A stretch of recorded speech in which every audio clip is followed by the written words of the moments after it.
Kalau hari ini minyak sawit bukan sahaja digunakan untuk memasak tetapi juga sebagai bahan api kenderaan. Jadi, boleh tak kita bayangkan bagaimana lagi peranan sawit boleh dikembangkan pada masa akan datang? Selepas pelaksanaan biodiesel B15, sekarang ini Malaysia sedang membuat persediaan ke arah penggunaan campuran biodiesel yang lebih tinggi melalui perancangan biodiesel B20 dan B30. Jadi nak mudah cerita, B20 dan B30 ni bermaksud dia nak meningkatkan lagi jumlah campuran biodiesel berasaskan sawit dalam bahan api diesel secara berperingkat.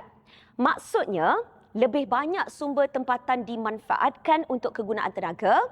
Namun, perubahan ini bukan kita boleh buat secara tergesa-gesa. Banyak perkara kita nak kena lihat terlebih dahulu, termasuk kemampuan industri kita, bekalan bahan mentah dan kesesuaian teknologi. Jadi, bila nak melaksanakan dia boleh berjalan dengan baik.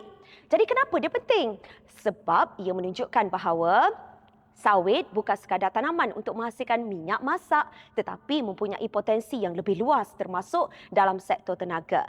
Jadi dengan penggunaan biodiesel yang lebih meluas, Malaysia juga dapat mengurangkan kebergantungan kepada bahan api fosil serta menyokong usaha mengurangkan pelepasan karbon.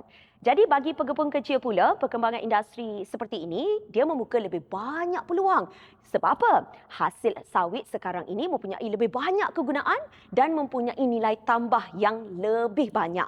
Akhirnya, perancangan B20 dan B30 bukan hanya tentang meningkatkan campuran biodiesel. Ia adalah usaha untuk memastikan sumber tempatan seperti sawit terus dimanfaatkan dengan cara yang lebih bijak demi masa depan yang lebih mampan.